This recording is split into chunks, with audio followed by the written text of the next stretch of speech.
I call the member for Noosa. Thank you, Speaker. It seems totally inappropriate after our devastating floods that impacted my community as well across South-East Queensland that during recovery efforts I stand here to speak again on COVID instead of applauding our incredible frontliners, agency and flood heroes as the member for Bundamba was able to. However, I have no choice. While masks come off and vaccine mandates drop for some frontliners, there are questions unanswered, remaining mandates without relevant medical or scientific rationale still impacting our financially vulnerable, including our agricultural shows. And there's silence regarding the strategy moving forward. Human rights can only be limited when reasonable and justifiable, and clarification is required immediately on this. If we don't speak now on what has occurred, how do we prevent it from happening again? The trauma inflicted on Noosa over the holidays as a result of ineffectual planning, modelling and foresight by levels of government meant there was no joy from borders opening nor the needed reprieve for businesses and residents. Regardless of pleas leading into this period, including for the use of RATs as options for risk management to access much-needed staff and services, we experienced the worst.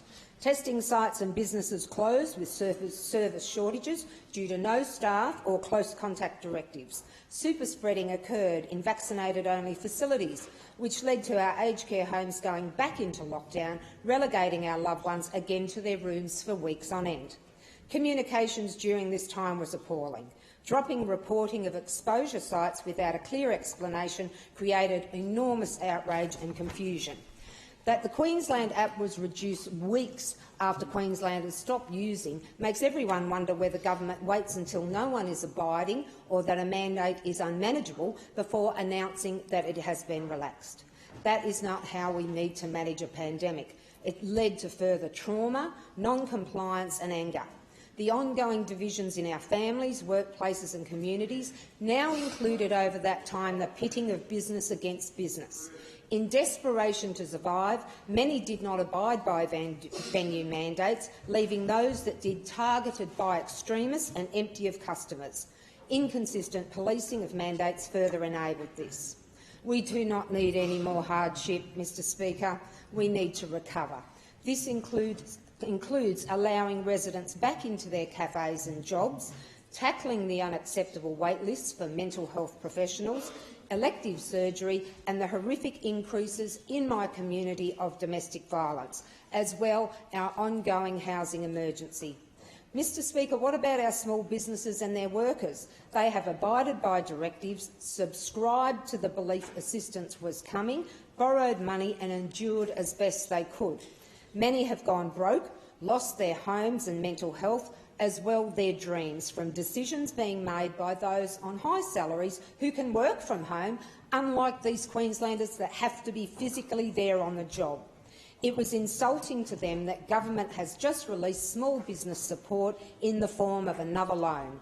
As part of our recovery, we need to rebuild trust and surety into the future by firstly providing the requested data and information in which decisions are being made, as well as rationale as to why the two remaining contentious vaccine mandates have not been relaxed. Clarity, accountability and transparency will restore confidence, improve mental health, decrease the extremist views out there and reconnect our communities before future waves and potential variants arrive. Secondly, allow our businesses to return to managing their resources, including their unvaccinated staff and patrons. The speed at which Omicron swept across South-East Queensland, regardless that border crossers, staff and patrons were double vaccinated, clearly demonstrated that it is the contagious status, not the vaccination status, which is vital to know in preventing spread to our vulnerable. And thirdly, if we're to face another 2 years of waves as well potential variants, government needs to communicate clearly to Queenslanders how this will be managed, including guaranteed compensation to small businesses and workers for loss of income as a result of determinations by government. Mr Speaker, enough is enough. It's time to learn from our successes as well errors, analyse the modelling and objectively critique mandates that divided our communities unnecessarily. We need proper oversight and external reviews. We need to repair our broken families, faith in decision-makers and, most importantly, ensure our logistics and operational specialists as part of determinations. Mr Speaker, all people matter. They really matter. We cannot move forward and believe that we're in this together unless they and their MPs have a voice. Thank you.